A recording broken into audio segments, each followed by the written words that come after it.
was right to drop those bombs Saturday night? Look, I will, of course, agree that ending Iran's nuclear program would be a real positive for the region and for the United States. Exactly how we went about it, the lack of consultation with Congress, the lack of advance notice, I think was a mistake. And we don't know for sure what the real objective of the administration is. We had on the same day Vice President Vance on a Sunday show saying we are really only focused on ending the enrichment program, and then the president tweeting about maybe regime change isn't such a bad thing. I think it's important to move to diplomacy, to find a way to make the ceasefire hold, and to get Israel and Iran, the United States and our European partners at the table to secure a permanent end to Iran's dangerous effort to enrich uranium to bomb levels and develop a nuclear weapon. Okay, not a perfect metaphor, but to me, it's like saying, all right, somebody ran into a building burning and saved my puppy and brings the puppy out. And I say, well, I didn't like the way you saved the puppy. There's some things you didn't get my permission before you saved the puppy. And I didn't like the way you came out of the building. And I've got questions now about whether the puppy might run back into the building. Like, again, bad politics, bad policy. Rally around the commander in chief, rally around Israel, rally around the success.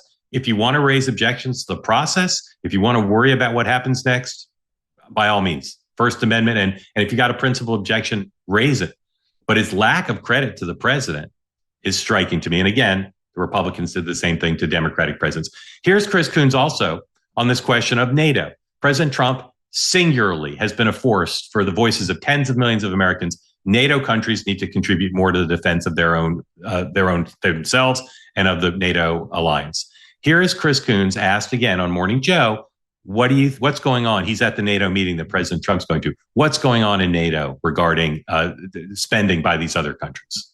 The talk of the town here at the NATO summit is the commitment of all 32 members to significantly step up their investment in defense, in joint support for Ukraine's fight for freedom against Russian aggression, and in our European allies and partners taking on more of the military burden of collective security here in Europe. Talk of the town in NATO. Yeah, the talk of the town in NATO is Donald Trump forced the NATO countries to contribute something tens of millions of Americans wanted, a very clear campaign promise. People like Chris Coons said it would destroy NATO, and now he's saying, matter-of-factly, this is great with no credit to the president.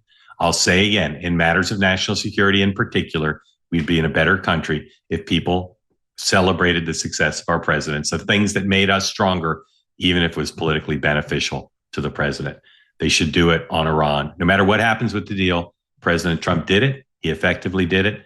And they should be celebrating the achievement, or at least partial achievement, of a long-held bipartisan goal.